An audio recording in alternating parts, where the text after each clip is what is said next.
Құтпан күн ардақтуу спорт сүйүүчүлөрү, футбол көрөрмандары, сиздерге Ош шаарынан салам жолдойбуз.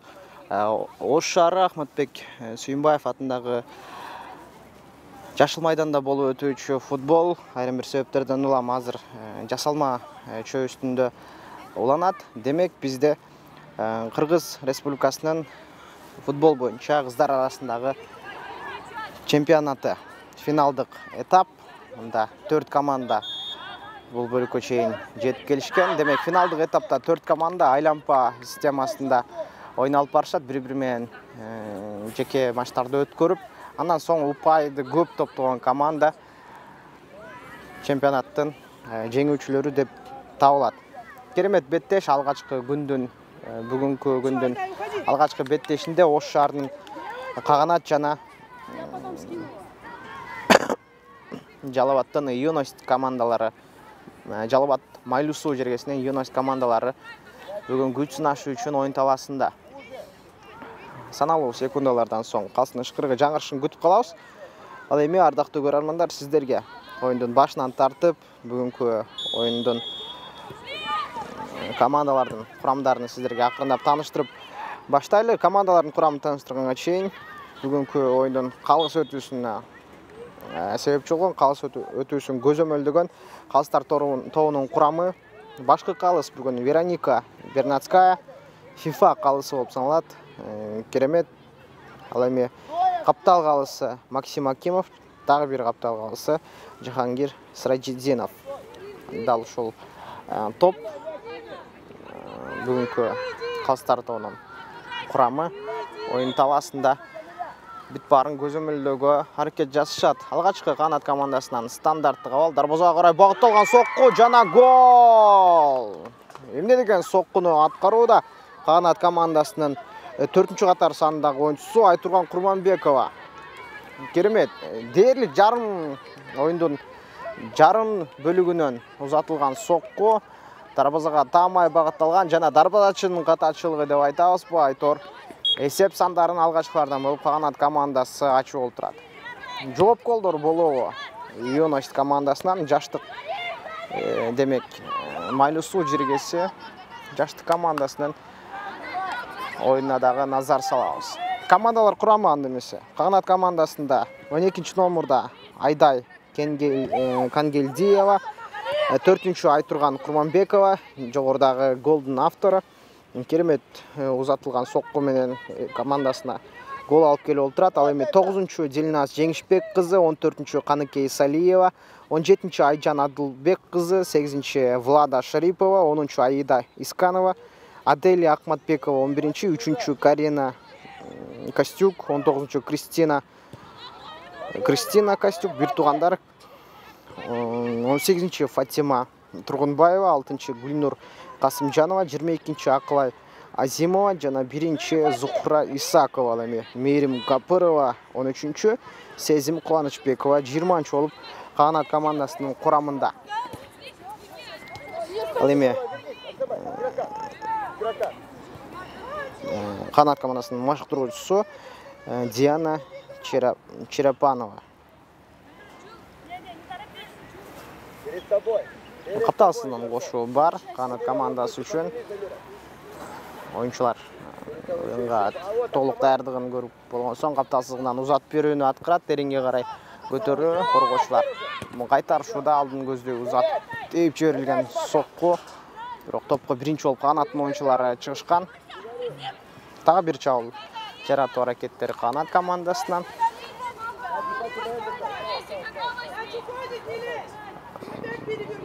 Мын улуттук лиганын кыздар боюнча чемпионаты демек финалдык баскычта турат. Ардактуу көрөрмандар. Мында 15 жаштан чоң кыздар оюн көрсөтүшөт. Алардын жаш өзгөчөлүктөрү ар кимдики ар кандай. Мындыктан балким ошону үчүн байтор оюн таласында кээ бир жаш кыздар да көрүүбүз, улуу кыздар да көрүүбүз. Бирок ошентсе да бири-бирине болгон толук каршылыкты көрсөтүшүүдө.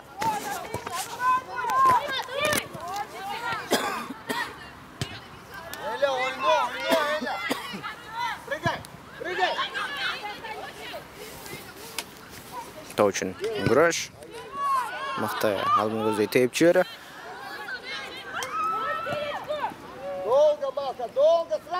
Чабуулга жаштык командасы чыгып бараткан, бирок Канаттын оюнчулары алардан топ алууга жетишти. Юность командасындагы, жаштык командасындагы курамын сиздерге тааныштыралы. 18 номерда Эркинай Султанкулова, ал эми 12 Александра Карбаева, 17 Дамира Дайырбекова, 11 Махаббат Дайырбекова, бир туугандар. Булар дагы 14 Аксамай Султанкулова, 16 Жаңылай Токтоналиева, 3 Жамила Дайырбекова, 10 Элеонора Аскарбекова, 4 Урунгүл 4 Урунгүл Анарбаева, 2 Бермет Абдумаматова, 15 Улара Дүйшөбаева, 5 Айдена Мурзаева, 19 Бегмай Чолпонбекова, 7 Клара Сурарова, 8 Нурзада Султанова, 13 Фатима Ирмаматова, жана 1 Дана Канатбекова, Яна Кашметова болсо 9-деги чолбой Канат командасы 2 голун жаратууга жетишүүдө. Кайрадан эле айттурган Курманбекова эсеп сандарын өзгөртүү болуп турат. 2 голду демек өзүнүн командасынын пайдасы үчүн жаза алды. Эсеп сандары 2-0. Канат командасы ишенимдүүлүк менен алдыга карай азыр чыгып барууда. Дагы да болсо жаштык командасынан жооп голдорду күтүп калабыз.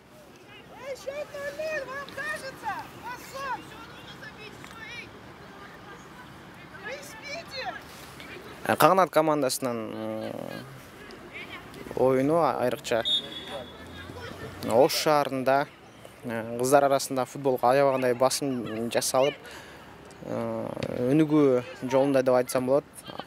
Акыркы жакынкы эле күндөрү 17 жашка чейинки кыздар арасындагы болуп өткөн кубокто Канат командасы финалда жеңишке жеткен, Бишкек командасын жеңип. Андыктан бул көрсөтүлгөн оюн өтө өсүүдө деп айтуу мүмкүн.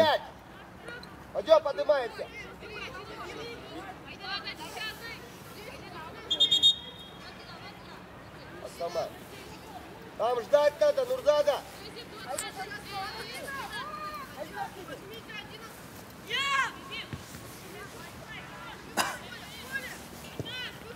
Махаббат, почему не борешься?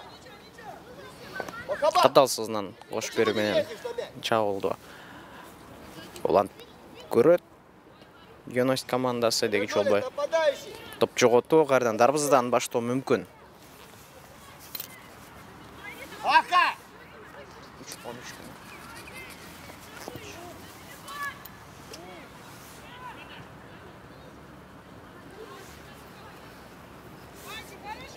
Дагы бир ирет капталсыздан кошуп берүү бар. Бул топту 7 номердагы Клара Сурарова оюн таласына кошкон.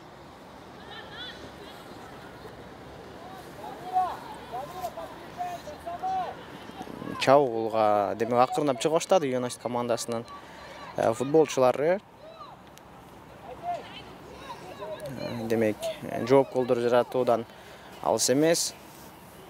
Топту сактап калуу аракеттери атындаштардын арасына кирип барган. Бурчтан чыгарып берүү бар. Жашт командасы үчүн эсеп. Не надо, иди лучше головой. Иди. Демек бурчтан чыгарып берүүнү алууда Махабат Дайырбекова топ алдында. Мындан көтөрүп берүүнү айпанттын ичине чейин жеткирип бере алабы? Добивание, да, стоп. Бурчтан көтөрүп берүү орун алган. Өтө кубаттуу жеткирип берүүнү өнөктөштөрүнө узаткан болчу. Дагы бир ирет көтөрүп берүү жана гол! Махабат Дайырбекова мынамытип керемет соккусу менен эсеп сандарын кыскартууга жетишүүдө. Ооба, жооп голдор көпкө узабайт деп күткөнбүз. Жогоруда биз айткандай көрүнүш орун алган. Мыкты стандарттык абалдан кийинки чыккан топту Махабат Дайырбекова атандашынын дарбазачысынын үстүнөн ашыра теип эсеп сандарын 2-1-ге айландырууда.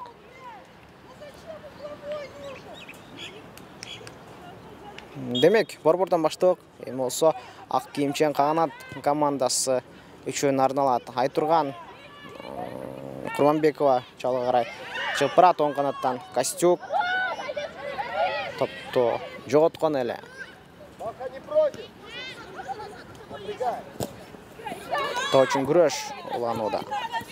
Теперь Махага. Капталдан кошуу Махага.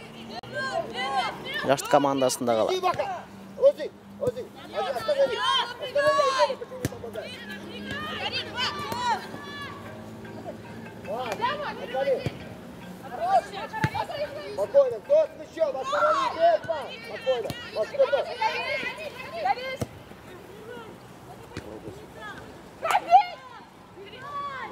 Девочку. Айдурда. Коргонуу бөлүгүнөн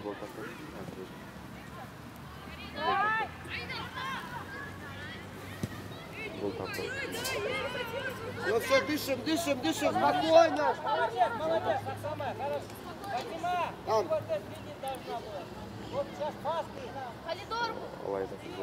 Иди, Фатима, бар еще. Юность командасынын аштыруучусу Мамаджанов өзүнүн Зонку закрой. оюнчуларына Бар, айтыңыз. жардам берип, кандай абалда, кандай тактикада жайгашуусун айтууда жана мынамытип ага жардамын тийгизе алган. Коргонуу бөлүгүнөн бир топту кайтарууга мүмкүнчүлүк берген болчу. Капталсыздан кайрадан кошуп берүү бар. Алдыны көздөй узаттуу коргоочулар баш менен бул топко карай ойношууда. Артты көздөй берилген пас. Дай. Прыгай. Молодец. Фати, Сора, Фати. Топ болсо оң канатта топту бактага жараша угуп жеткен 8-чи номердагы Нурзазал Султанова жана арткы көздөй кайтаруу. Тындаштардын арасына кирип баруу аракети жок жайдан топ жоготкон эле. Дагы бир рет Айтурган Курманбековада мүмкүнчүлүк бар. Сол капталдан чалга карай озуп барууда. Айтурган Курманбекованын улуттук курама командасына, кыздар арасында улуттук курама командасында ойногонун билебиз. Чындыгында ал чеберчилигин бүгүн көрсөтүп 2 голду атандаштын дарбазаторуна салып өзүнүн мыктылыгын чындап далилдөөдө деп деле айтууга болот. Жаман эмес. Бүгүнкү оюндар 45 мүнөттөн 2 бөлүк 90 мүнөткө чейин болот. Андыктан кыздар футболуна назарыңыздарды толук бурсаңыздар болот. Игроков!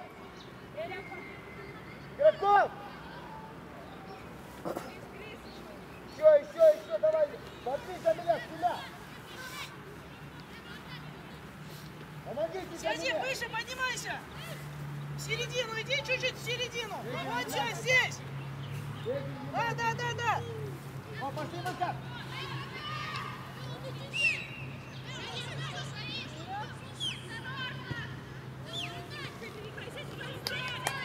Стой, молодец, Фатима, Детсон. Молодец. Махабар. Бер Махаға уже. Тереңге қарай жеткіру. Бірден топ. Жашты командасында Фатима Ермаматова Борборға қарай ұзатқан. Еленұр Асқарбекова оң қанатпенен. Қайырдан Дайырбековада мүмкіншілік бар. Алыс қаралықтан дағы бір рет өзін сынап көруге ашыққан болчу. Қорғаушыларға тиіп қайтқан еле оң қанаттан да бір чағыл жаралады. Юность командасында алыс қаралықтан дағы бір керемет соққы ұзатылған. Дарбоза үстінен ашып қанат шектелді тілеге қаршы.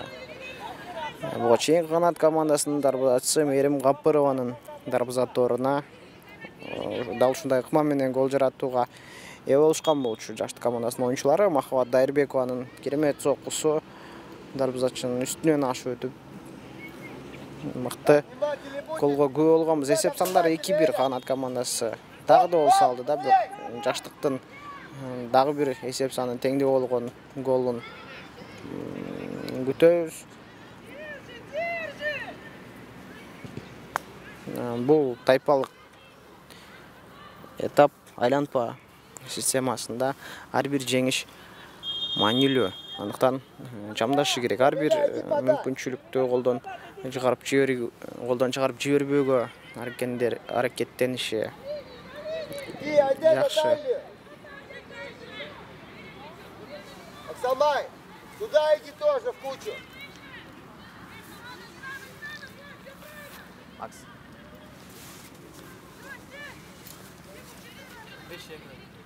Разбег хороший, Джамиля! Яма! Ногу тяни! Ворота дальние! Смотри, Айдена! Оң капталдан оюн эрежеси бузулган. Экинчи катка көтөрүп берүү дагы без.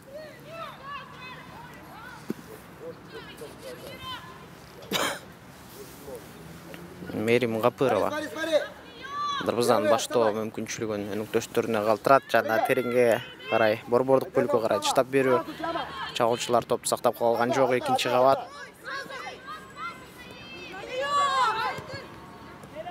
борбор менен мыкты жазгырып алуу. Кайрадан Дайырбековада бирок топту өзүнөн алыс качырган болчу. Айтуран Курманбекова өнөктөшүнө мыкты жеткирип берген.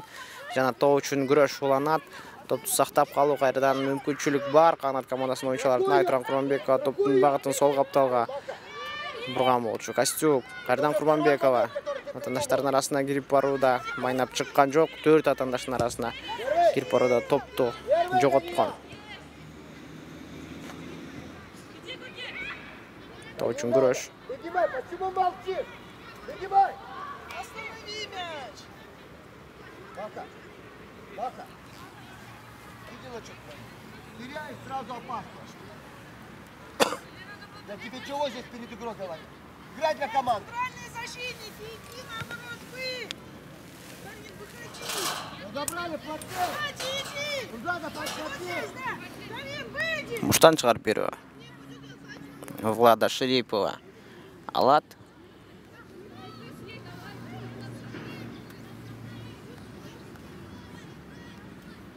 Смотри внимательно, самой на мяч смотри.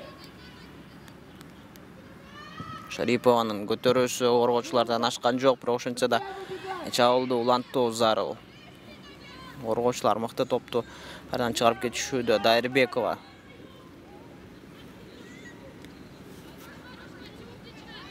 топту алдырган. Демек борбордук бөлүктө Фатима Ермаматова топко ээлик кылууда. Өнөктөшкө ишенип калтырылган топ.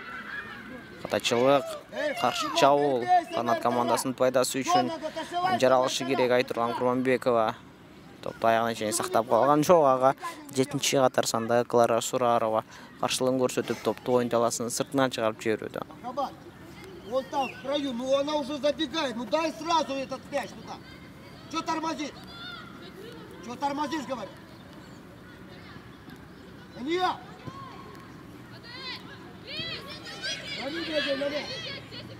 Так калтыруу. Алыс каралыктан сокку тилекке каршы так эмес. Маха, ты видишь, что чудо? Два момента тут. Дай сразу, говорю! Деля, без рук. Выше поднимайся. Двигаемся. Убегайте, Камиля. Назад, отойду чуть-чуть. Клара, уже! Уже, Клара! Дай! Играй, играй, играй, да играй!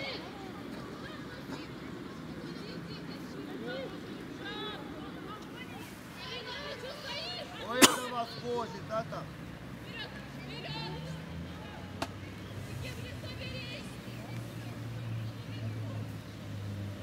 Эля! Эля! Ты что, я сказал, не надо спускаться тебе! Эля! Дал Макаман, Эля! Макаман kaldı o там! Съездим назад.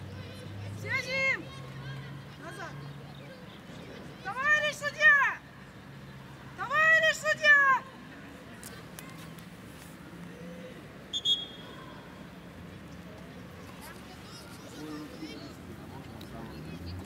Лада Шариповага дарыгердин көмөгүрөк ал борбордук бөлүктө 60 менен болгон терешүү кагылышууда жараат алган.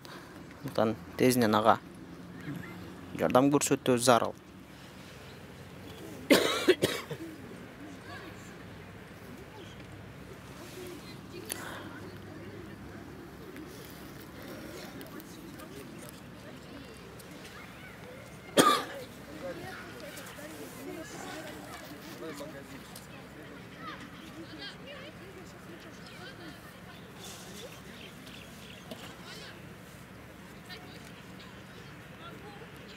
Что такое, Влада?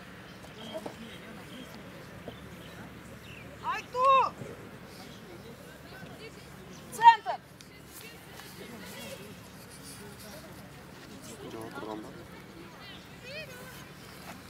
Смотри, не спим, давай там!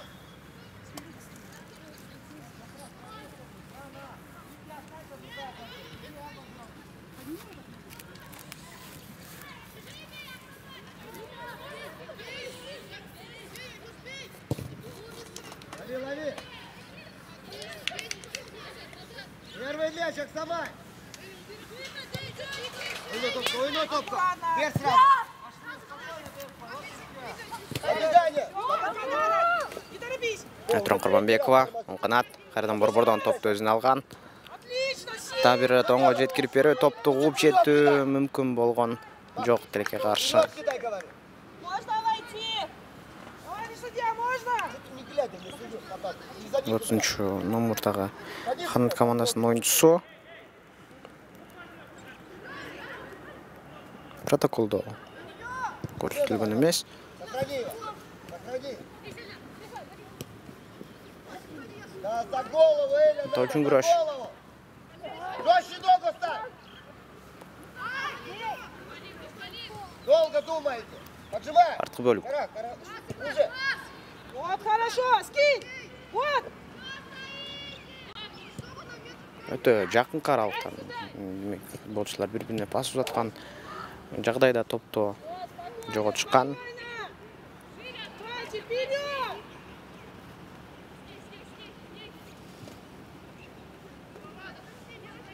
Шарипова сол каптал менен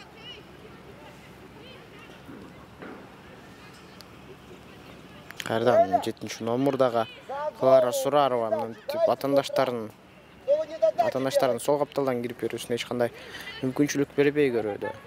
Башка өзүнүн өнөктөштөрүнө салыштырганда дал ушул 7-номурдагы Клара Сурарова кичи бойлуу оюнчу болгонуна карабастан активдүүлүгү оюн талаасында мыктыраак көрсөтүүдө, айрыкча коргонуу бөлүгүндө.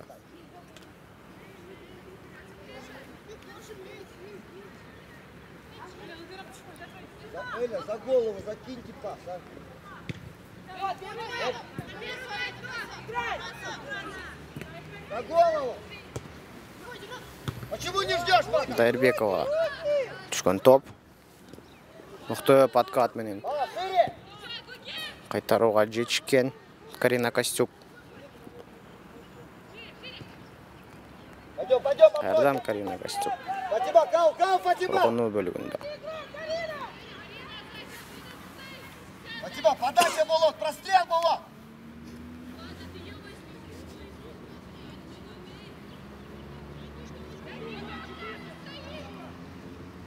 Лара!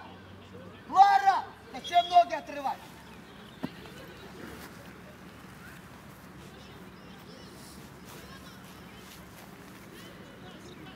На место, Клара, на место!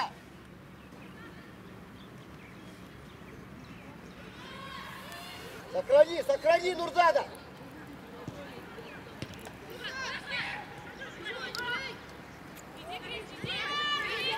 Кристина Костюк. Давай, давай, молодцы, молодцы! Молодцы! Ойын режесі бозылды 9-ші қатар санындағы ойыншыға қарата. Тілнас Жеңішбек қызы. Менен Махаббат Дайырбекованың болған қағылыш осы. Махаббат Дайырбекова ескерту берілет. Андан атандаштан кечирим суроо менен чыныгы футболчунун сыпаттарын көрсөтө алууда.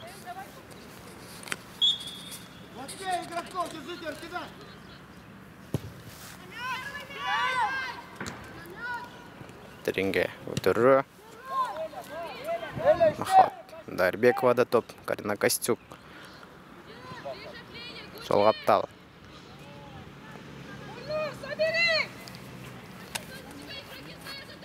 Лара! Лара, не трогай!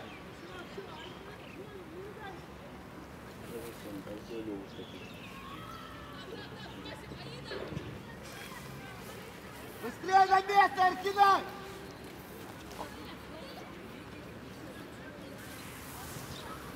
Смотри, спина, Айдена! Спина! Сол каптал. Жабылда кайрадан каганат. Айпанттын ичи коргоочулар бул топту чыгарып жиберүүгө жетишүүдө, бирок анткени менен да бурстан чыгарып берүү чабыл токтой элек Канат командасында.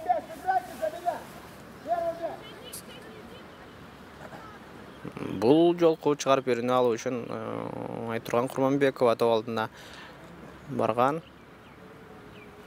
Анын узун бойлуулугу менин оюмча Айпанттын ичинде көбүрөөк жардам бербек, бирок ошентсе да кубаттуу жеткирип берүүлөр буга чейин өз дарегине жетпей атканына байланыштуу мынамтип өзү алууну туура көргөн. Демек, анын алгандагы максатын түшүндүк, ал өзү бурстан чыгарып берүүдө дарбазага карай багыттаган соккусун аткарган экен. Апсайтова. Максим Акимов капталда өз ишин мыкты аткарууда. Ноги дрожат, что ли? Сильнее выйди и все. Я скажу. Полубока. Мака. Напрягай ногу. Каттуу жеткирүү. Куда? Стоит? Зачем? Зачем вот это делать? Таласында Карина Костюк Ноги дай ей. жатканын байкаган өнөктөштөрү тезинен топту ой таласынын сыртына тээп жиберип, өнөктөшүнүн тезинен дарыгердин жардамын алуусуна мынтип шарт түзүп берип олтурат. Бул болсо командалаштардын, өнөктөштөрдүн, бир команданын бири-бирине болгон албетте биринчиден сыйырматы, экинчиден бул футболдогу этика деп деле айтуу мүмкүн. Иди сюда, Дамира. Футбол.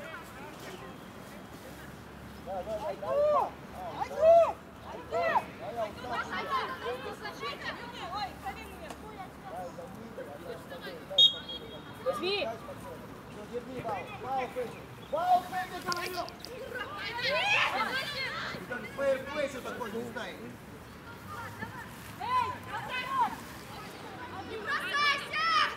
Точно күрөш.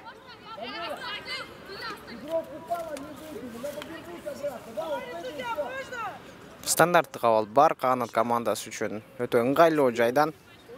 Бул соккуну ким аткарат? Товарищ судья, можно?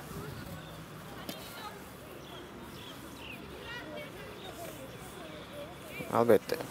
Куаттуу соккусу бар. Айтурган Курманбекова топ алдында.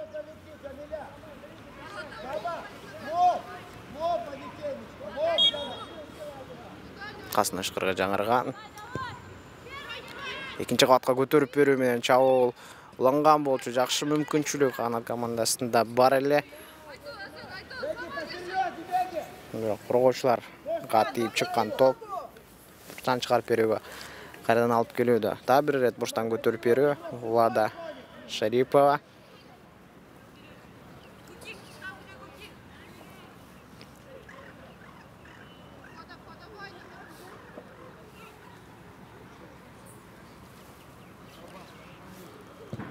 Көтөрүп берет. Экинчи кабатта жашт командасынын оюнчулары Шарипованын дагы бир рет көтөрүп берүүсү кубаттуу эмес.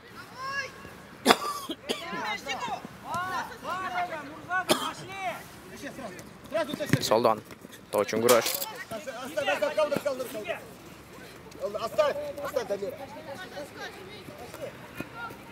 Топтун камерага тийген эске албаганда баары жакшы. Капталдан кошуп берүү, демек алдыны көздөй жеткирип берүү аткарылат. Топ үчүн күрөш. Махабат Айырбекова. Махабат, пас, поиграй! Сокканттан Айтурган Курманбекова кайрадан чабуулга шашат. Кристина Костюк атандаштардын арасына чейин кирип барып өнүктөштөргө топту айпанттын ичине киргизип берген, бирок калыстын байкашынча топ оюн таласынын сыртына чыккан.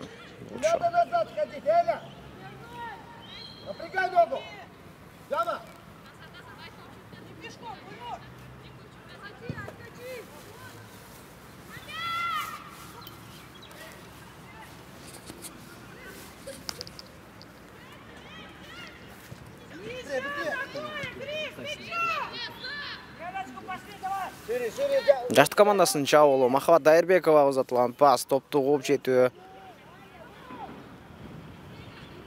бар. Айырбекова артка кайтырган, айпант ичинде дагы бир киргизип берүү. Карина Костюка жолкусуна тийип чыккан болсо, Махабат Айырбековага топ өзү эле издеп аны таап келип жеткенде акты көздөй узатуу. Оң канаттан Айырбекова топту алат. Тереңге кошуу апсайд абалы жок, оюнду улантуу мүмкүн. Болгон топту сактап калуу зарыл эле.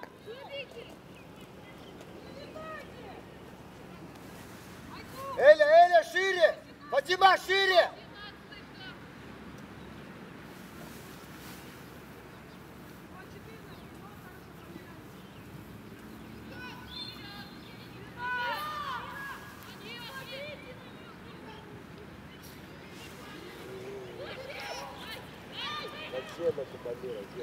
Тереңге узатуу. Амира, не надо с ней играть! Туда Аделия Ахматбекованын атандашта алдыга болгон аракеттери жардам берген жок. Капталсызынан кошуп берсе болот.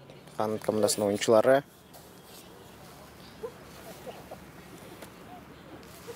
Вперед, Вадик!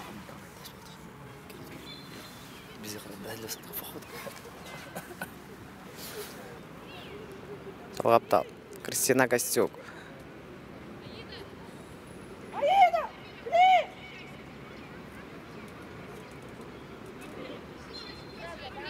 Атандаштардын арасында 18-нчи номурдагы Фатима Тургунбаева топту жоготкон. Кто получит?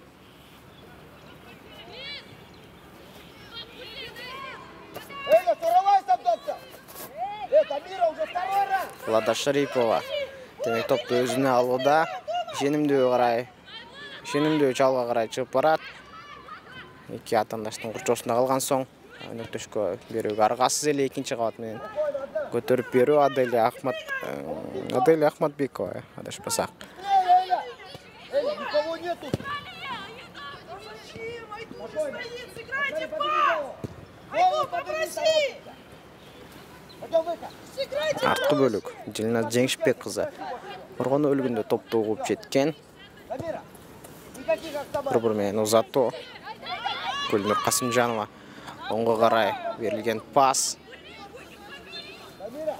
Тамы емес өнөктөшкө. Эля, Фатима, Маха. Доброе утро. Игра уже как полчаса идет. Давай, не проси. В поле. Постоянно вариант.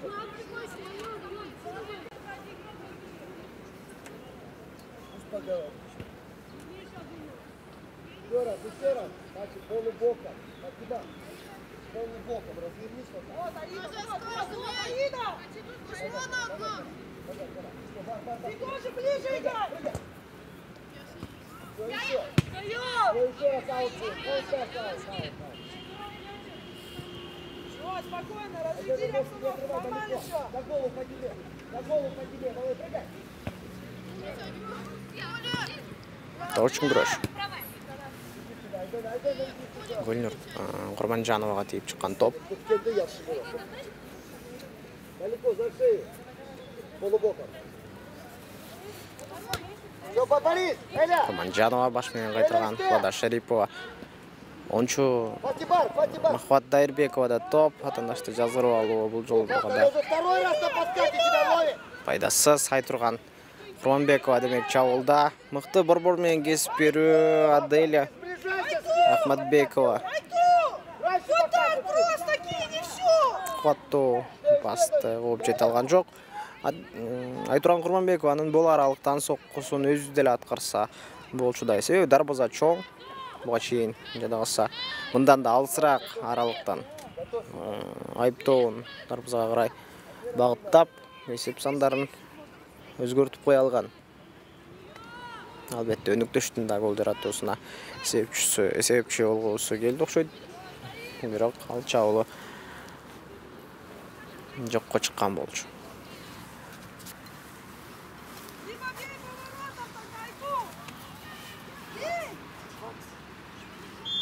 Быстрее, Жамиля! Шире, Фати! Кытылдан кошуу. Демек, жашты командасында калат. Жамиля, иди вперед! Напрягай ногу, Жамиля! Яна, поднимай!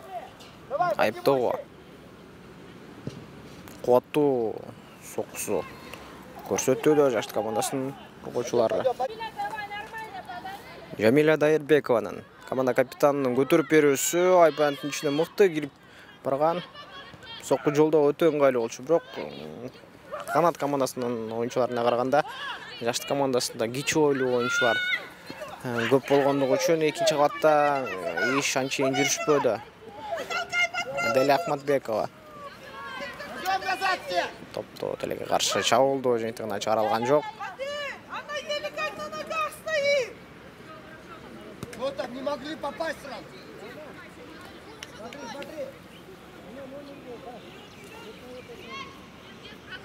Сезим Кубанычбекова. Дагы эмес пас.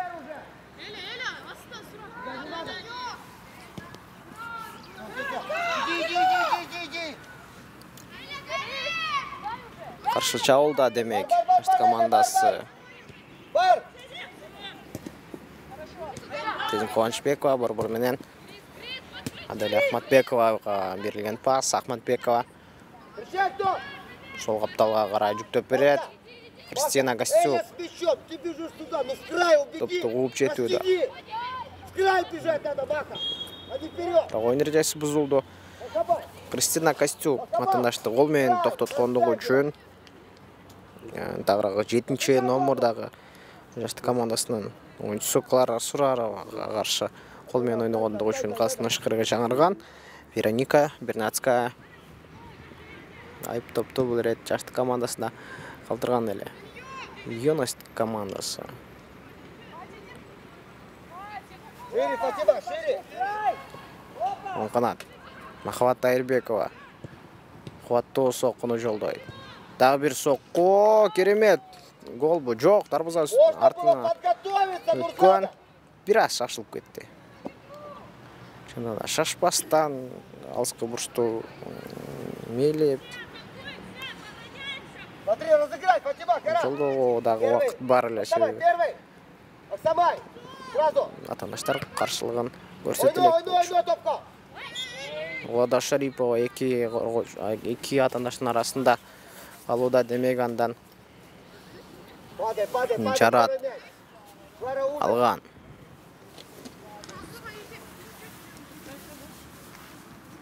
Эля, ты что ли скосила, Эля? А сама с мячом. Ты от нее уходи, на тебе даст. А ты коробочку вы сейчас сделали там, коробочку. Мурзада, там был момент подумать, чай попить можно было. Оцени ситуацию. Что ты в касание бьешь? Никого рядом не было.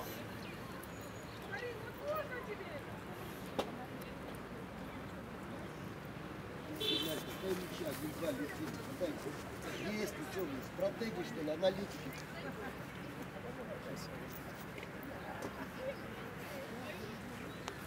Влада Шарипова демек алган жаратынан кийин оюнду уланта албайт, оюн талаасына өнөктөштөрүнүн коштоосу көмөгү астында чыгып барууда.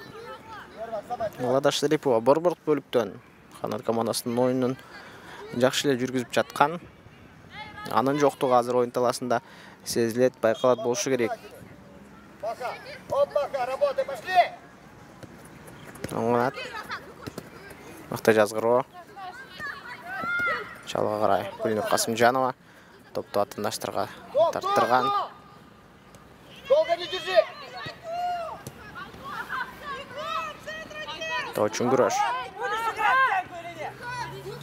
Касымжанова кайрадан оңго Айтурган Курманбекова жабылда. Көтөрүп берүү эликсиз. Сезим Курманбекова мыкты топ ойноодо. Кайрадан Гүлнур Касымжанова борбордук бөлүк кесип берүү керемет. Айтурган Курманбекованын болгону кууп жетүүсү калган, кууп да жете алды. Бирок атандашка тийип чыккан топ бурчтан чыгарып берүүнү канат командасы аткарат. Горело? Тебе не дано думать. Исполняй то, что сказать. Дай сразу и все. Математика. Курманбекованын көтөрүп берүүсү Кристина жок. Мыкты сокуну кылышар аткарган эле Махабат Дайырбекова топ менен алдын көздөй жеткирүү кимге экени дарексиз аткарылган. Топ Края, края! Края, говорю! Края! Да долго, Тамира! Почему Фати вашу работу делает, центр?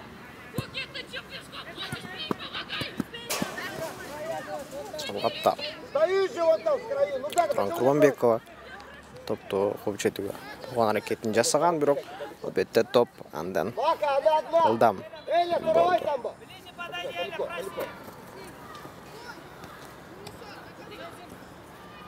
Сезим Кубанычбекова Сильнее, жакын сильнее! көбөлүккө узатылган пас дагы эмес.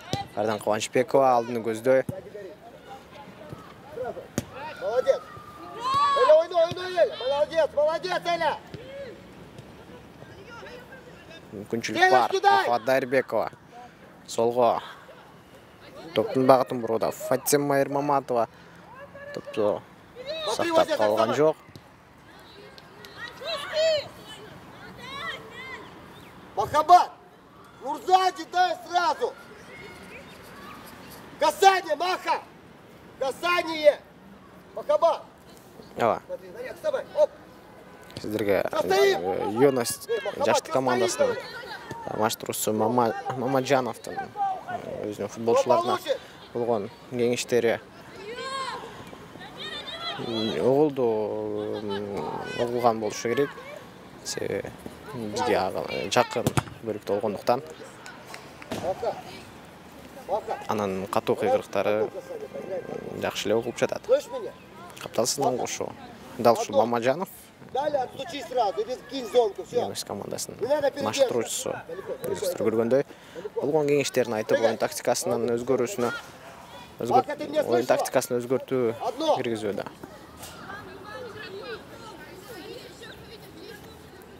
Айдена Мурзаеванын узатуусу. Самай Султанкулова топту жоготкон. Влада Шарипова борборго берилген пас дагы эмес. Курманбекова демек чабуулга чыгып барат. Оңдон Адель Ахматбекова узатылган пас дагы эмес. Қорғаушылар қайтарған бұл топты Сезім Қуанышбекова осы қапталдан қошуат.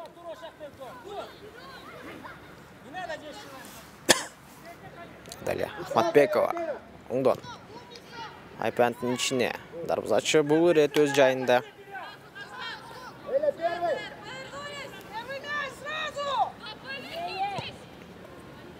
Бегімай Чолпонбекова.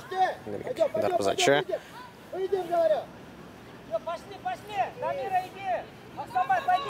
Далдан қошу.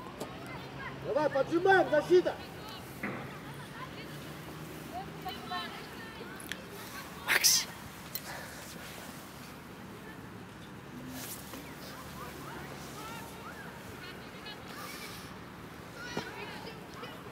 Солқанат. Карина Костюк. Жоқ, Кристина Костюк. Не передерживай.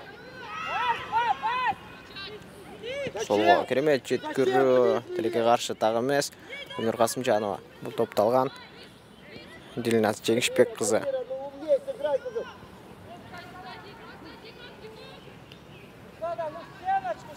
Шалқанат.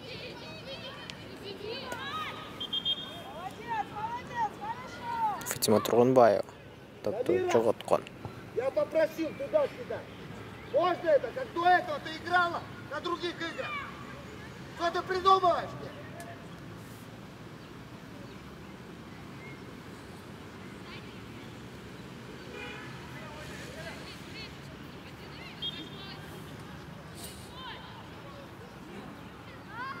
Девочки, мяч не вернете, да?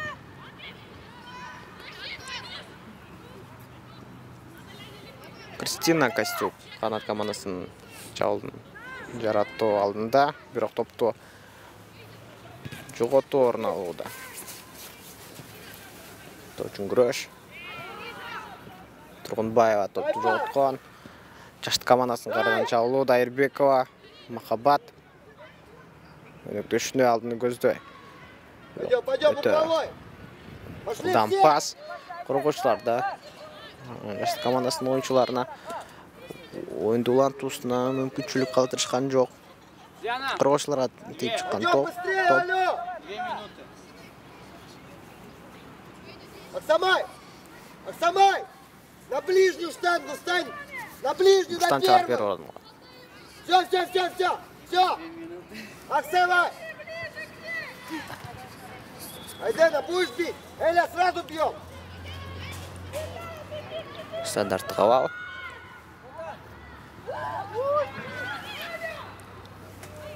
Бірінші өліктіңдағы негізгі уақыт артта қалған болчу. Қастырдыр онын 2 минута уақыт қошылып берілді бірінші өлік үшін.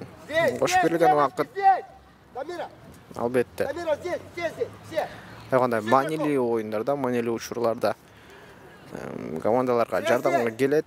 Бірақ бұл жолқысында болғаны бірінші өліктің бірінші өлігі. Ондықтан командалар бұл бөлікті анчейінделе ойынға қату кірішімен алпарбайт болшы керек. Кен алдыда дағы бір толық 45 минуталық уақыт бар. Устала? Күшті Мяч рядом, ты не хочешь текке побежать. кетірбі өз арыл. Сезім Қуанышбекованың көтерісі. Сразу! Шарипова, Анделя Ахматбековаға беру. Прессинг там был, а ты не хочешь бороться. Не, я говорю, прессинг был, а ты не хочешь бороться. Почему? Тормозишь за Вот мы тормозим. Вперед, Адель, вперед! За тебя вся команда тормозит. Поняла, да? Гимнастка договорится.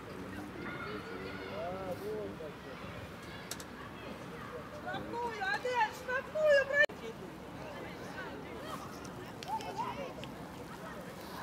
Да бір салмастар бұрматты футбол сүйіншілері, спорт көрмандары. Бүгін осы шары Ахматбек Сүйінбаев атындағы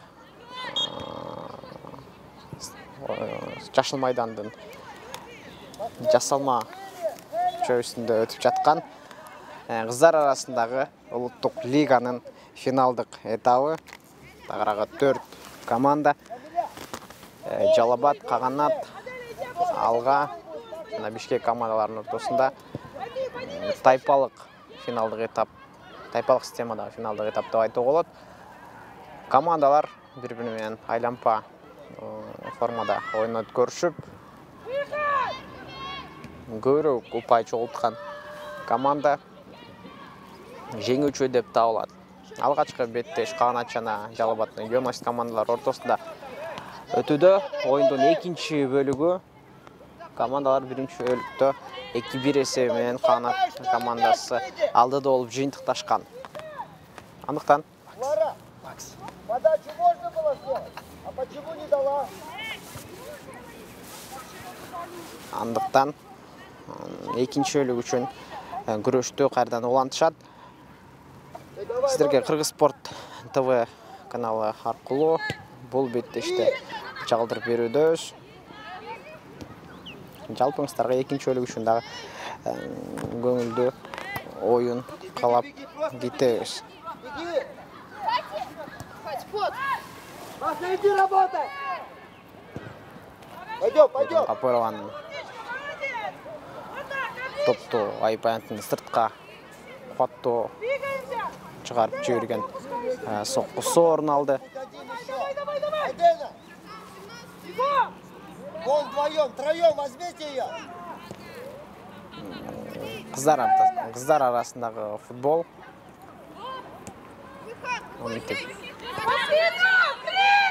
Кызуу жүрүүдө. Кристина Костюктун кайрадан арткы бөлүккө берген пасы үчүн Диана Черепанованын башкы маштыруучунун наразы пикири. Чабуулдар уланат. Пойдет, Амира, молодец.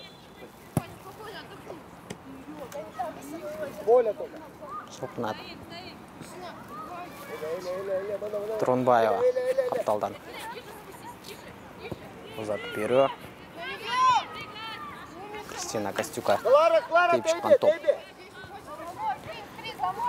Экинчи бөлүктө дагы албетте командалар курамын сиздерге тааныштырып өтөлү, ардактуу көрөрмандар. Каган командасынын курамында 12-нчи номурдагы Айдай Кенкелдиева, 4-нчү Айтурган Курманбекова, 9-нчу Дилназ Жеңишбек кызы, Каникей Салиева 14-нчү, 17-нчи номурда болсо Айжан Адылбек кызы, Влада Шарипова 8-нчи, биринчи бөлүктө жакшы оюнду көрсөткөн оюнчулардын биринин катарында.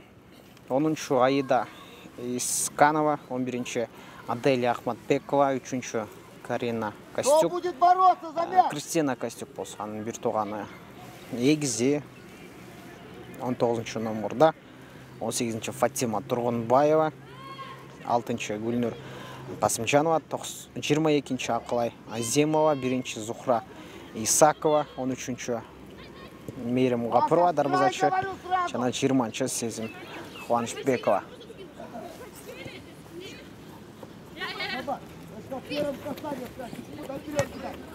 Куда вперед кидай снова? Канат Кристина Костюктун берген пасы дагы эмес. Джамиля! Курманбекова жалгачып барат. Оюн эрежеси бузулду ага карата.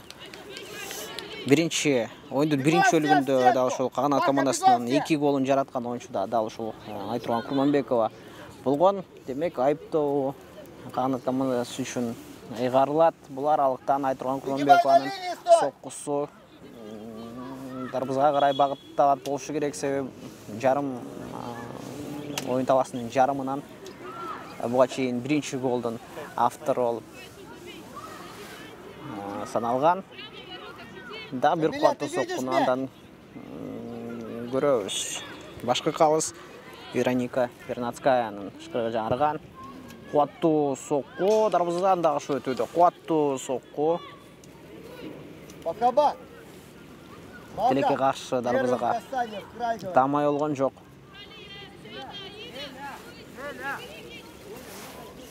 Эркинай. Вот 11, Эркинай. Лара, сужай мяч, выбивать она будет. Сужай, да. Сужай. Первый, кто будет бороться?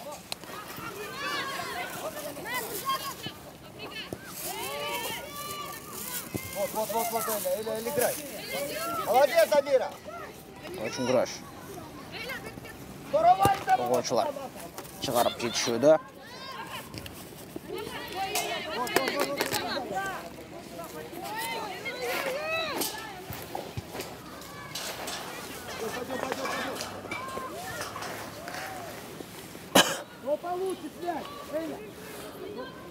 Капталдан ошо учурдан пайдаланып калыстар тобу жана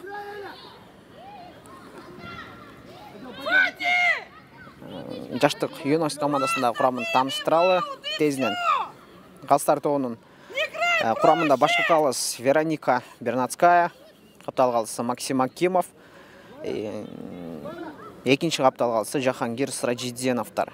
Ал эми жаштык командасынын курамы жашыл кийимде ойноп барган юность командасынын курамында Эркинай Султанголова 18 номерда, 12 Александра Гарбаева, 17 Дамира Дайырбекова, 11 Махаббат Дайырбекова. Махаббат Дайырбекова биринчи бөлүктө өнүктүштөрүнөн айырмаланып атандашынын дарбаза дал ушул юность командасынын жалгыз голун жаратууга ээ боло алды.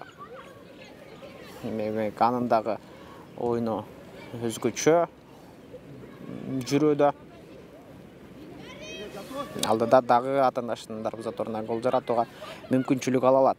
14 номерда Аксамай Султан Кулова, 16 Жаңылай Токтоналиева, 3 Жамила Дайырбекова. Жамила Дайырбекованын дагы өтө кубаттуу соккусун бар экенин көрдүк. Айрыкча коргонуу бөлүгүнөн тартып чалга карай пастарды жеткирип берүүдө өтө тактык жана кубаттуу аткарууларды, узатууларды аткара алды. 10-чу Элянора Аскарбекова, 4-чү Өрөнгөл Аннарбаева, 2-чи Бермет Абдымаматова, Улара Дүйшебаева 15-чи, 5-чи Айдена Мурзаева, 19-чу дарбазачы Бегимай Чолпонбекова, 7-чи Клара Сурарова, 8-чи Нурзада Султанова, Фатима Ермаматова 13-чү, Дана Канатбекова дарбазачы 1-чи номерда жана Яна Кашметова 9-чү. Адактуу көрүүчүлөр, сиздерге атайын старттык курам эмес, жалпы бүгүнкү оюн талаасында бар оюн талаасына түшкөн запастагы оюнчуларды кошо чогуу тааныштырдык. Кыздар арасында бүгүнкү футболда башка футболдон эч кандай айырмасы жок. Ошол эле эрежелер, ошол эле убакыт баары сакталып, баары бар. Азыр болсо оюн эрежеси бузулду. Гүлнур Курманжановага карата оюн эрежеси бузулду. Айыптоо буштан чыгарып берүү бөлүгүнөн дээрлик дал ошондой аралыкта, дал ошондой мүмкүнчүлүктө аткарылат. Жана Сарайып кагазы 3-чү номердагы юность командасынын коргоочусу Жамила Дайырбековага Сарайып кагазы көрсөтүлдү. Алгачкы Сарайып кагазы адашпасам. Фатима! Бербе ундай пастарды! Вперед, мяч толкай! Демек, оюн эрежеси бузулган, бирок топ канаттын оюнчуларына калбайт. Тескерисинче, юность командасынын оюнчуларына, юность командасына калтырылган. Кристина Костюк үчүн күрөш, топту сактап калган жок. Нурзада Султановага каршылыгын көрсөтүп, топту талаасынын сыртына чыгарышууда. Стоите, смотрите.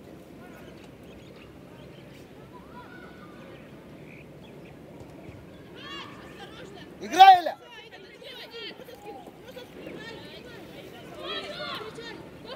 Махаббат Дайырбекова дагы бир топту жоготууда. Канат.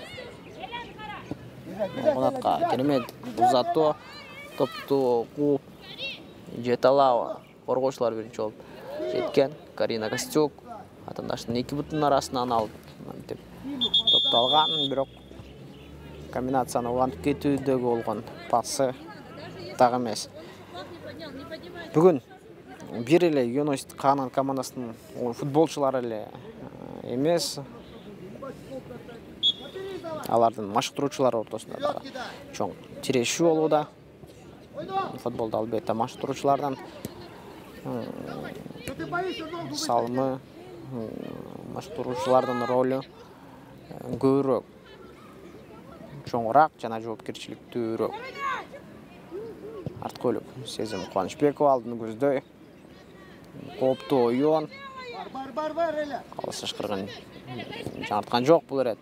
Тереңге қарай жеткіріп беру Махаббат Айырбекова ұзатылған, бірақ топқа бірінші олып қағанатын ойыншылары тағырағы Мерим Ғапырованың қолына топ барған.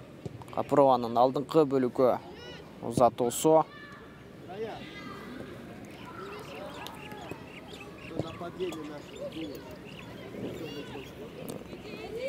Жауылда Қағанат, Қасымжанова топты артқы бөлігі қалтырады Сезім Қуанышбекованың. Оң бөлігі жүктіп берісі.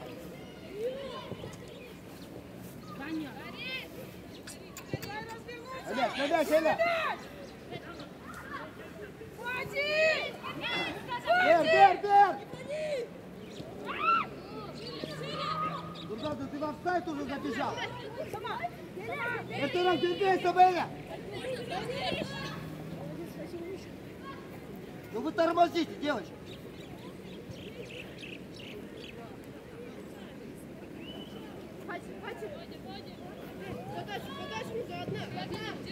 Встречай, говорю!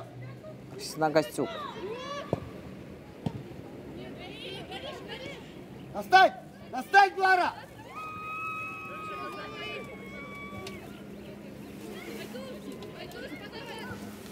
Жаштық. Бегом, Маркиной на место! Юность командасының ойыншыларына тиіп шыққан топ бұрыстан шығарып беру Қанат командасы үшін. Макабат, ты хоть раз Қалат, делал, что бұрыстан көтеріп беру. Когда? Уже время кончается. Когда?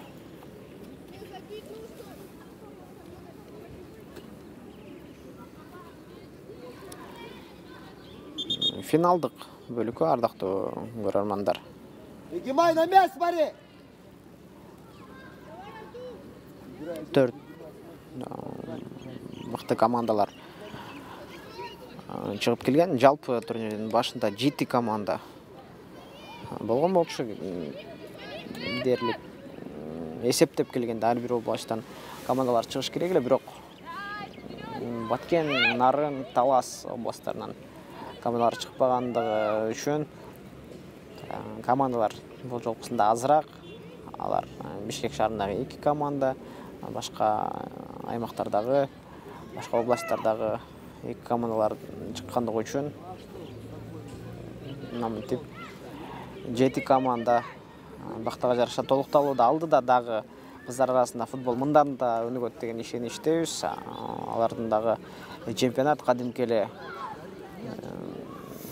10 андан көп командалардың қатысушысында қосылады деген үміттейбіз. Бірақ антейін десең, Қырғыз футболында ақырғы жылқы ойын чемпионаты еске алғанда жоғарғы лигада, премьер лиганың ойындарында бұға чейін 8 елек команда ойын көрсетіп келішкен.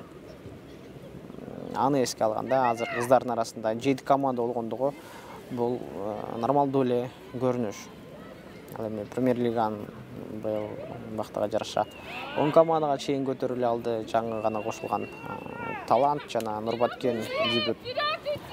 Бұл жылқы сезонда дебют жасаған командалар премьер лиганың өте қызықты өтісіне салын қосты. Демек, мұндай чемпионаттарда атандаштық командалардың көп болғандығы чоң атандаштықты жаратат сөз түрді. Бір чоң игіліктерді бағындыру, чоң жетішкендіктерге жетішуді атандаштықтың болғаны өте зарыл. Анпесе ошол командалардың қайра-қайра чемпионаттарда жеңішке жете бергендігі жаман көрініш.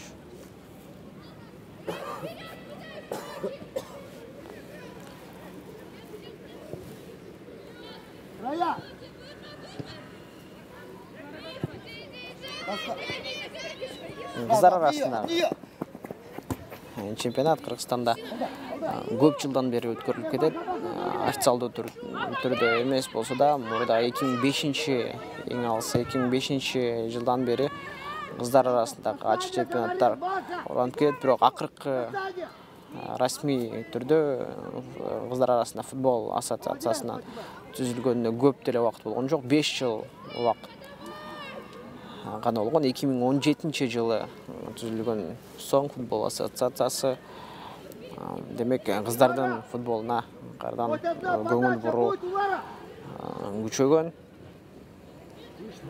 Толук көңүл буруу. Толук көңүл буруу менен дал ушундай чемпионаттар өткөрүлүп келүүдө.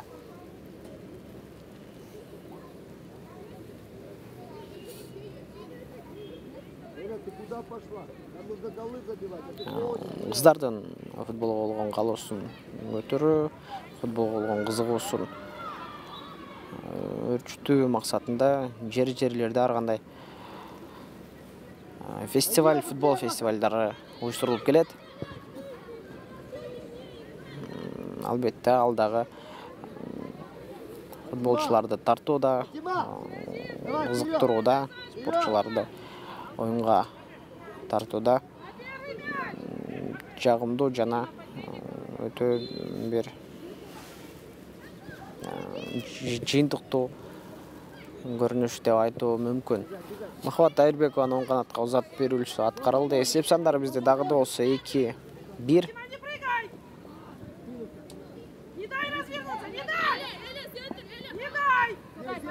Помощь! Не ошибайся! Не ошибайся! Солана.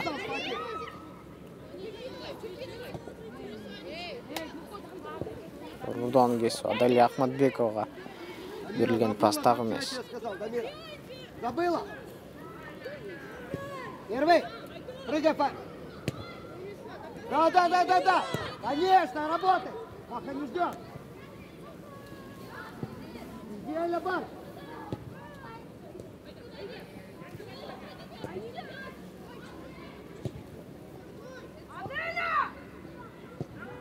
На мяч, Эля! Шире! Дай пас, не передерживай! Джама, вот сейчас как раз нужно, а ты не готова, Джамиля. Давай, бегом, Джамиля! Бегом, говорю, Джамиля! Или Аркинай, кто вдвоем пошли, подошли. Подошли вдвоем. С места. С места. Вот здесь. Бегай, айдаса керек. Быстрее, можешь, что себе не свои. Говорите, Сергей, разбег. Яма, вспомни разбег какой. Джамиля, разбег, вспомни какой. Мощно. Алыскы аралыктан кубаттуу өтө керемет узатуу, бирок дарбазага аныктык жетишкен жок. Неточность. Вот твой Джалабат вылазит через одно место.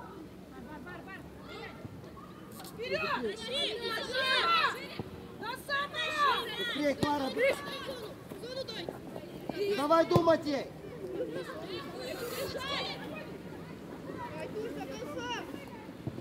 Наш. Играй быстрее, Нурзада. Жалпысынан алганда кыздар арасында футбол акыркы жылы, соңку жылдары өтө керемет өнүгүүдө. Арыкча бул Европада өтө байкалды, бирок Азияда, Борбордук Азия өлкөлөрүндө дагы кыздар арасындагы футболго аябагандай басым жасалып, аябагандай өнүгүү жолунда. Фатима, время, иди вперед, говорю. Вперед, иди, Фатима. Ар жылы кадимгидей эле улуттук лиганын оюндары бар кыздар арасы үчүн. Кыргызстандын кубок оюндары бар. Ошол эле футзал боюнча дагы ачык чемпионаттар бар. Жалпы алганда спортто Кыргызстанда гендердик баланс жакшы эле сакталган деп айтуу мүмкүн. Анткени бир эле футбол эмес, башка спорттордо дагы кыз келиндер ортосунда болгон чемпионаттарда мыкты жетишкендиктерди жетип Кыргызстандын атын башка өлкөлөргө чыгарып, дүйнөлүк чемпионат, олимпиадаларда жада калса Кыргызстандын желегинин желбирөөсүнө салымын кошуп жаткан алдыңкы спортчулар спортчу кыз айымдар бар экенин билебиз. Ар биринин атына токтолуп кетүү Фатима! зарылчылыгы жок, анткени ошо Айсулуу Тыныбекова, Мерим Жуманазарова сыяктуу айымдардын, кыздардын спортко болгон салымы Кыргызстандын башка өлкөлөргө таанытык болгон салымдары өтө чоң. Ошол эле учурда мына бүгүнкү оюн талаасында беттеш өткөрүп жаткан бул кыздардын дагы келечекте Кыргызстандын намысын футбол боюнча дүйнөгө таанытууга салым кошоруна ишенебиз жана үмүттөнөбүз. Ойын эрежеси бузулду Аделия Ахматбековага каршы.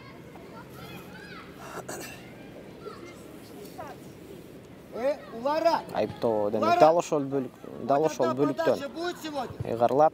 Улара!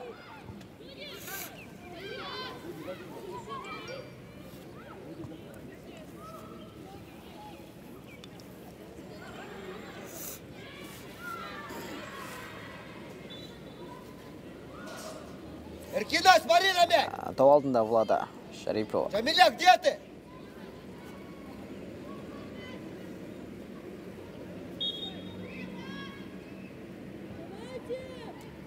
Влада Шарипованын көтөрүп берүүсү. Быстрее, Джамиля, быстрее! Жок, дарбаза үстүнөн ашып өткөн. Биз көргөн ракурста ал кайдимки эле дарбаза торуна түшкөн сыяктуу. Вот сейчас мяч придет, кто за него Көрүнгөн, бирок бороться? андай эмес чындыгында. Есть кому бороться? Пойдем туда, по мячу, Фатик, по мячу. Быстрей! Вон Аркида есть! Далеко! Оборону. Еще дальше можно? Аркида? Сзади там. Фатик, Гирнар, центрга. Крис, игрок, Крис. Дай.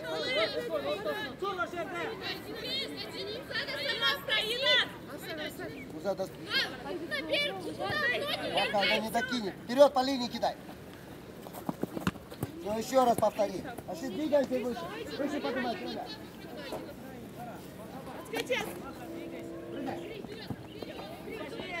Ноги, стуньте, быстрее, Мака! Шире, Лара!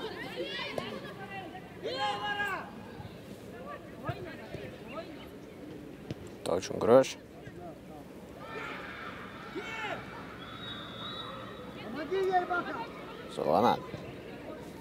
Көтөрүп берүү мүмкүнчүлүк бар эле. Юность командасында топ сактап дарбазага сокку жолдоого. Подбор, Мака! Дамира! Здесь, Дамира! Ахват Айырбекованын оң канатка берген пасы так эмес. Тургунбаева. Наигрывай, Мака! Костюка. Шире, растяни, Эля, шире!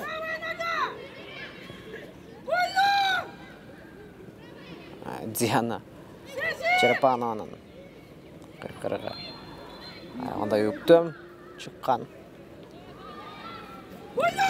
Биринчи өлүккө салыштырмалуу канат командасынын чабуулдары эмнегедир жайлап солгундап калган сыяктуу. Биринчи өлүктө өтө жакшы чабуулдарды, комбинацияларды жасаган. Бирок экинчи өлүктө андай көрүнүштөрдү көрбөй турабыз.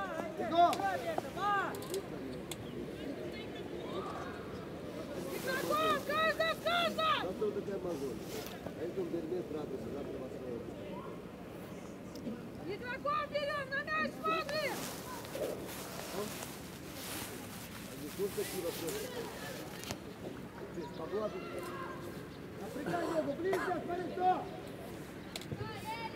Куштан көтөрүп берүү экинчи кабатта. Топ жана дарбазага багытталган сокку дарбаза үстүндө. Тилекке каршы эсеп сандарын теңдөөгө аябай жакындап барууда Юность командасы. Юность жаштык командасы деп биргеликте айталы. Себеби расмий аты Юность болгондуктан айрым жерде кыргызча отурулушу менен дагы айтуу мүмкүн. Первый, Гурзада. Гурзада нету, Аксаба нету, первый мяч. Чыгабат. Құрманбекованың пастағы емес, Адель Ахматбековаға аяғына жақын болшы.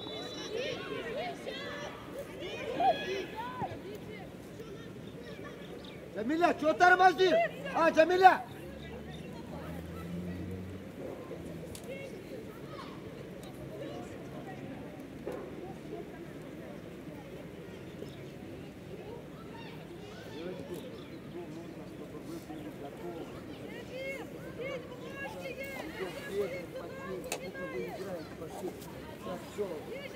Все будут время работать.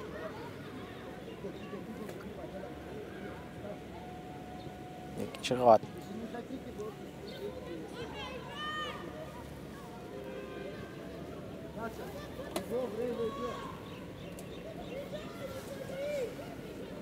Чаулда. Юность. Карина Костюктың подкаты. Дағы бір жардам беруді. Кристина Костюк. Солға берген пастағы емес. Дағы бір подкат. Карина Костюк. Бірнеше рет подкаттың жардамында. Интернештардың Чаулын қайтаруға жетішуді. Сөзі Қуанышбековадағы. Ты играть все не будешь, нет? Вот именно, что ничего не делаешь! Подкатның Там ждут, Нурзата, сынап ждут! көруді. Ждут, Амира! Играй! Да что вы все отворачиваетесь? Лара! Сезім Қуанышбекова. Атандашқа тегізді. Быстрее! Тевілген топ. Лара!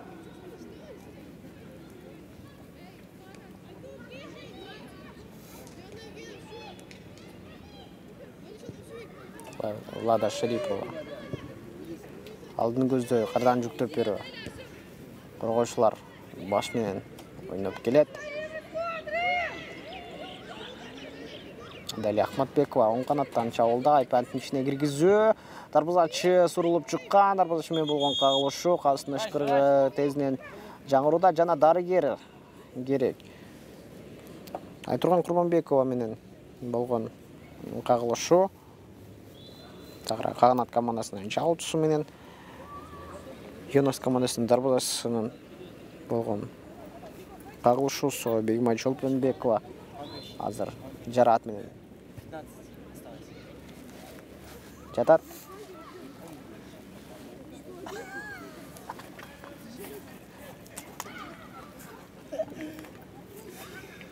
Чё, да, еще матч делать. Еще. Нұрбаткен қағана. Өткіне ішті.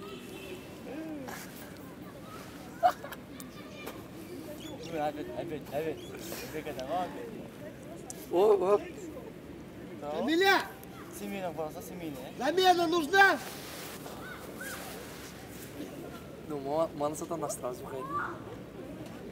Мен де бір кабинасын. Бегімай Чолпенбековаға алмашу зарыл ойынды ұланталбайды. Тілеке қаршы Дарбызатшының жоқтығы албетте. Аның ордына.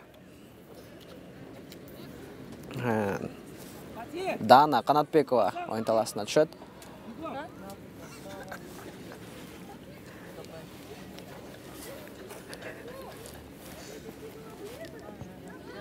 Помогите вытащить вратаря!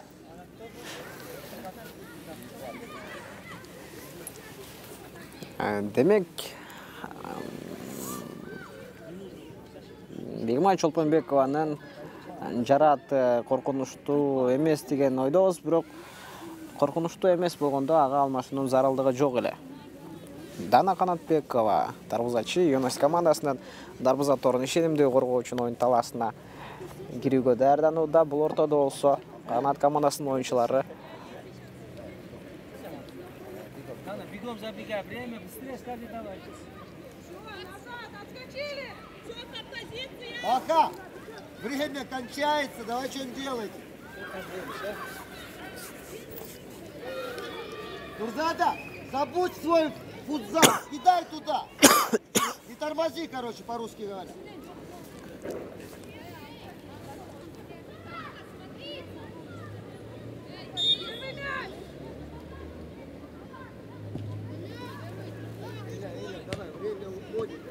Тұран Құрманбекова екінші қаттан ойнауға.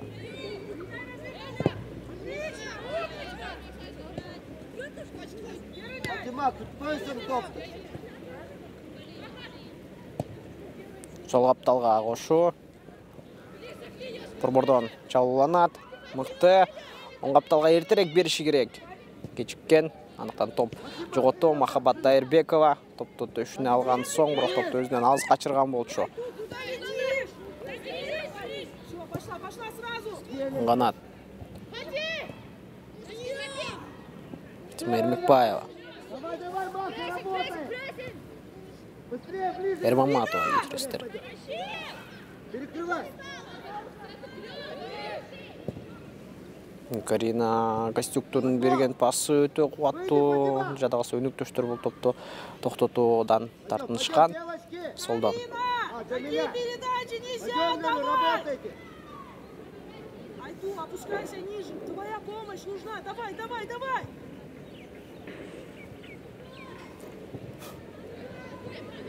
Эля, шире, шире. Онат. Эля, шире. Эля, бар, говорю. Кидай. Аделия Ахматбекова өзі жалғыз жалға қарай керуді екі атандаштың жазғырып алуға жетішкен. Дарбызға соққы жолдау ғана қалды. Жаңа дарбызға ұзатылған соққы. Кидай, Эля, говорю, есть. Кидай. Қорғаушылары бұл топты өздерін тосып болса да бұл топты шығарышуға жетішкен. Бұрштан шығарып беру бар, ошенсе де Қағанат командасында чауланту мүмкіншілігі. Бұрштан көтеріп беру. Аделия Ахматбекованың қуатты жеткірісі.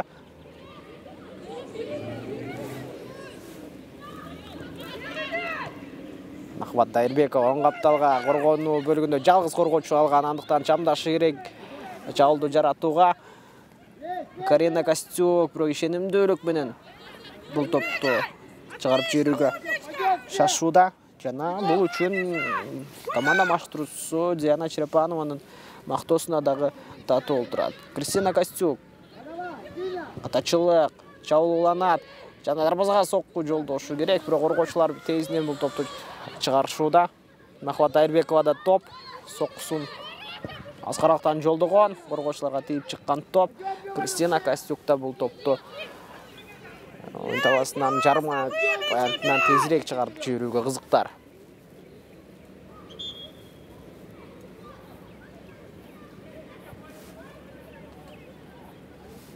Бежать надо или не надо вперед? Или вы не хотите?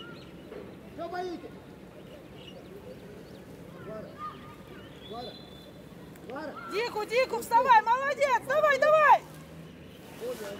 Перед собой держи, она убежит сейчас. Қапталдан қошу. Подача нужна! Подача нужна! Подача! Асқаралықтан соққы Мерім Қапыровада жайында ишенімді бұл топты қолын алуда. Алдыны көздей. Первый! Зато екінші қабатта Бежать! Бежать! мықты. Точин күреш ойнергесі бұзылды. Кристина Костюк екінші қабатта келатқан топқа бұтын көтеру атандашқа бұтыменен шығып қопты ойын көрсеткен. Жана бұл үшін айып қағазын алып қалусы дәлі мүмкін. Даргердің көмегі болса юность командасының ойыншысына керек. Бұл 8-ші қатар санындағы Нұрсада Султанова болшы. Айду, потом будем стоять, смотрите, идите игроков, берите! Айду, игроков! Кидай! Разбег, удар, сила должна. После удара Маха бежим все! За голову, защита. Нұрзада Султанова ойын таласының сыртынан шығып даргердің көмегін алады. Аңғыча айыптауын намытып тереңге қарай қошуда. Жашты командасы, юность командасының ойыншылары. Қанат Махаббат Дайырбековадан дағы бір қуатты, өтеле қуатты көтеріп беру. Ойын таласында сақтап қалшуда.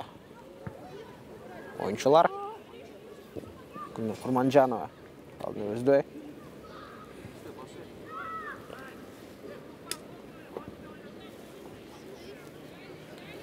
Давай, судья.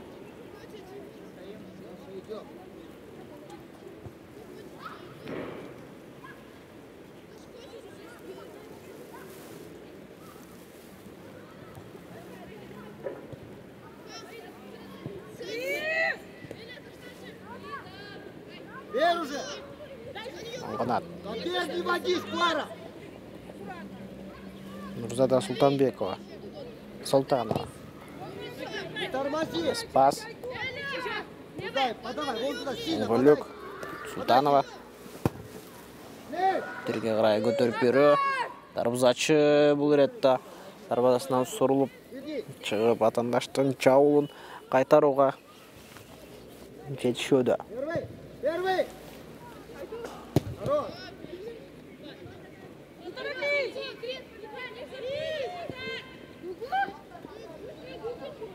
Эля, на место быстрее, на свое! Саша, где ты, Саша?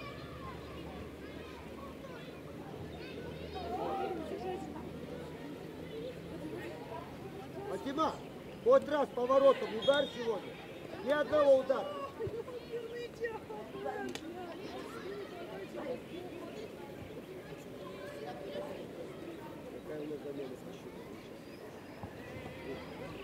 Центр, назад, назад! Аида, назад! А быстрее, Джамиля, быстрее! Отбор! Махаббат Дайырбековаға келіп түшкен топ. Айыптауынан кейінке ойын жүйесі бұзылды. Аркидай! Или Маха кто?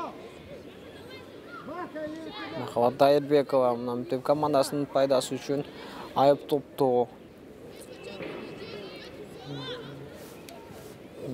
Айып топты өзінің командасы үшін жеңеді.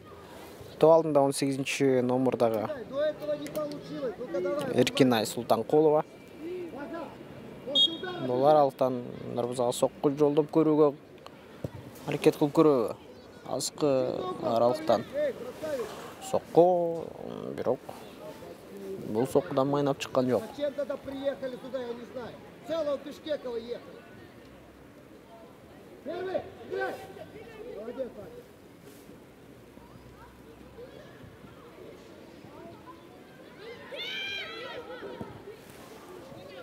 Дарбазаға соққы Мерим Ғапырова да Первый! дағы бір топты сақтауды. Элянур Асқарбекова Юнаш командасынан бұл соққыны атқарған. Вернись, Крис! Мерим Ғапырова. Хорошо! Быстрее, Нурзан! Қолмен көлік. Фати! Ебанутые отношения, блядь! Алысқы аралықтан дағы бір соққы. Нурзада, ну дай ему момент слева, не работает сегодня. Смотри, разыграй! Смотри, разыграй! Фати, играй просто! Что ты тупишь? Есть и На прием продолжи. мяча, пошли! Первый Дамира, молодец! Эй, бар! Эля, подачу вперед! Подачу вперед! Выбей, выбей!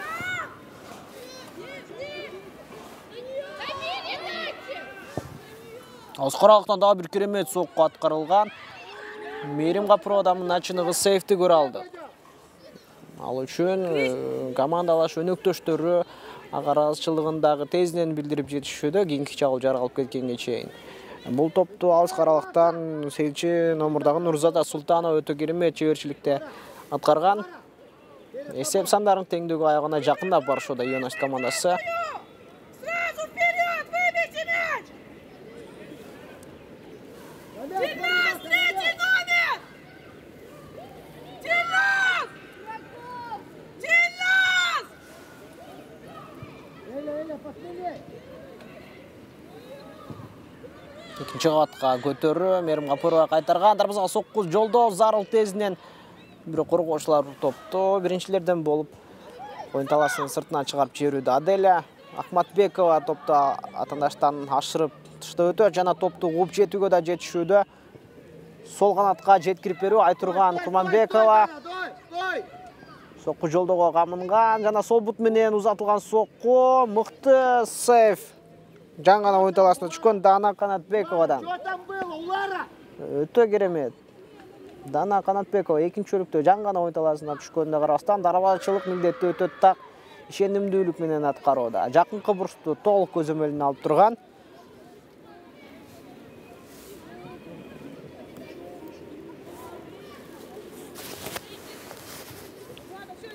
Бұрыштан шығарып беру уланады Куда ты бирок пошла, канат Улара? Мне командасында. голы нужны, Улара.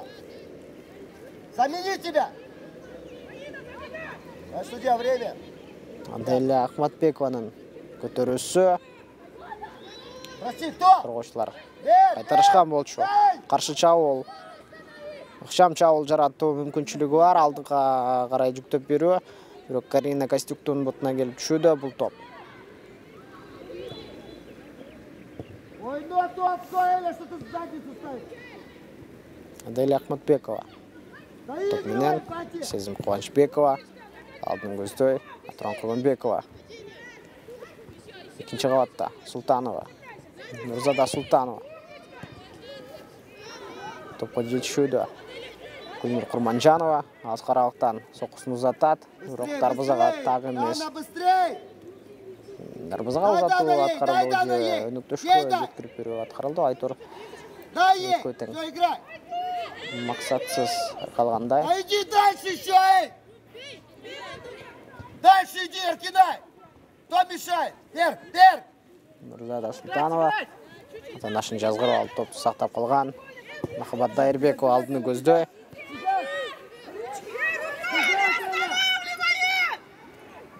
Аяғына шейін күресші Үзаров. Лада Шарипова. Сол қанат. Быстрее, быстрее, Дамира! Дамира! Кристина Костюк. Какую? Бурборға Аделя Ахматбекова топты өзінен алыс қачырып тоқтатқан.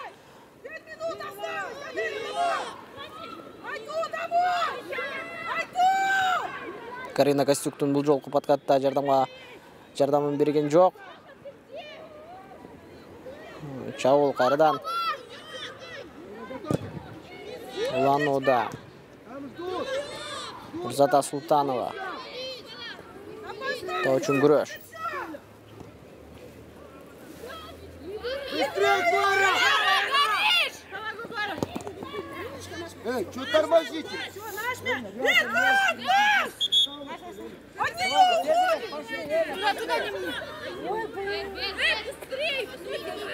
Дай вперед!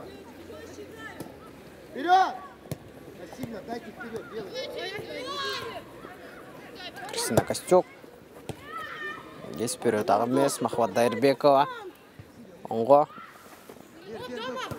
Атты көздөй, қайтару. Напряги ногу! Бар.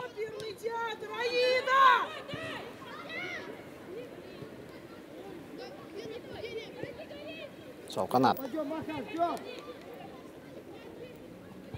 Эля, ба!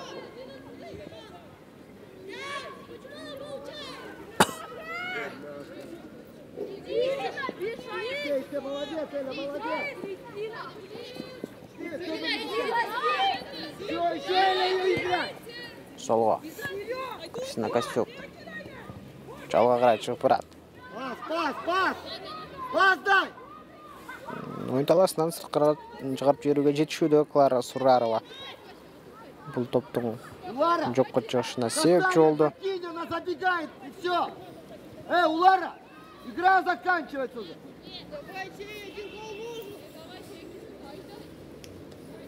Время тянут.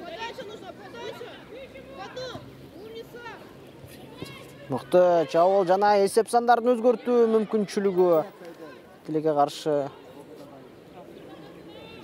өз максатына жеткен жок. Давай, пожимай, Фати!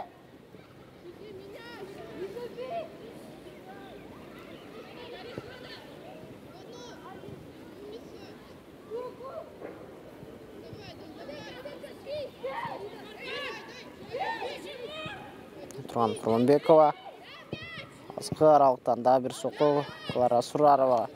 Топты қайтарған әлі екінші соққы. Вероника! Анық емес.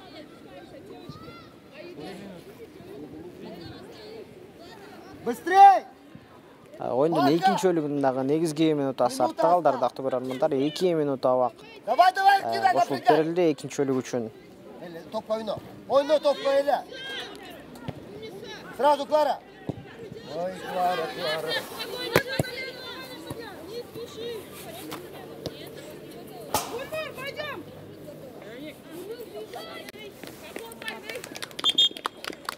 қайтадан қошу. Ойын таласында ойыншылардың алмашуысы жүрет. 6-шы номердағы Гүлнұр Қасымжанованың Гриша, чтоб слез не было. ордына. На ту сторону. Бегом.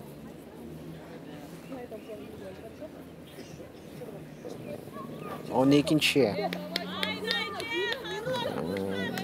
номердағы қайсы ойыншы? Айда Кенкелдиева ойын таласына кіреді.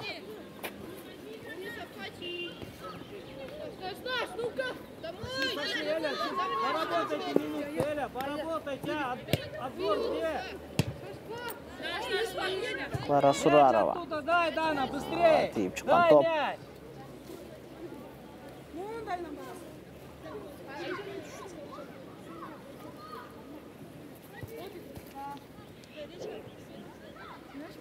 Топ ойын таласының сыртына тосмадан ашып өткендігі үшін Лара! біраз пауза, бірақ топ Лара! алмаштырған топ бар. Пошли. Махаббат Айырбекованың қапталға жүктеп берісі, топты қуып жетуі ғана зарыл, бірақ тілге қаршы.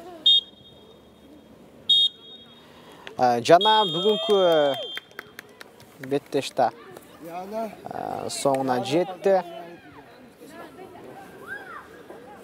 Алғашқы күндің алғашқы беттеші Қағанат жана Юнос командалары ортасында болған беттеш 2-1 есебінде Қағанат Ош командасының пайдасына шешілді. Финалдық этап айланпа системасында жүрет. Ардақты көрермандар, Қырғыз Спорт ТВ каналында сіздердің қызматыңыздарда мен Улукбек Салиулы жана кесиптешим Жуманасыр Сапанов менен биргеликте болдук.